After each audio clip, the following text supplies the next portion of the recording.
আসসালামু আলাইকুম।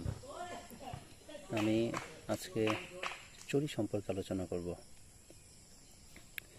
চুরি বিষয়ে পেনাল কোড 378 দ্বারাই বলা হয়েছে। চুরি সম্পর্কে জানতে হলে প্রথমে আপনার জানতে হবে চুরির উপাদান। একটি বিষয় তখনই চুরি হবে যখন উক্ত বিষয় বা ঘটনাতে 5টি উপাদান থাকবে। তো উপাদান বা বিষয়গুলো কি কি? নাম্বার 1, অন্যের দখলভুক্ত সম্পত্তি। নাম্বার 2, বিনা সম্মতিতে।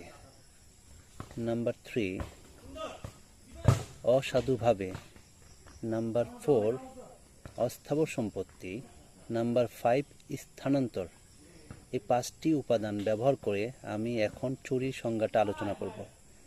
যদি কোনো ব্যক্তি অপর কোনো ব্যক্তির দখলভুক্ত সম্পত্তিতে তার সম্মতি ব্যতি রেখে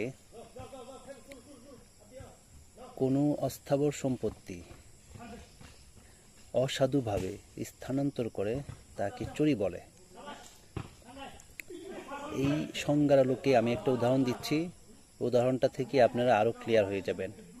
সাপোজ আপনার বাড়িতে চোর আসলো, চোর এসে কিছু মালামাল নিয়ে গেল।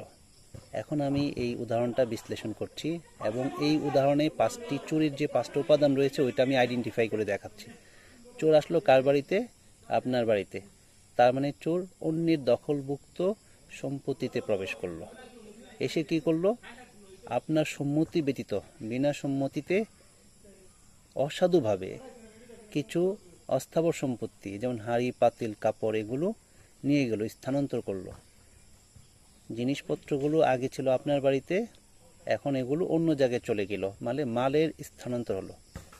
আশা করি এই উদাহরণ থেকে আপনারা চুরি সম্পর্কে বুঝতে পারবেন।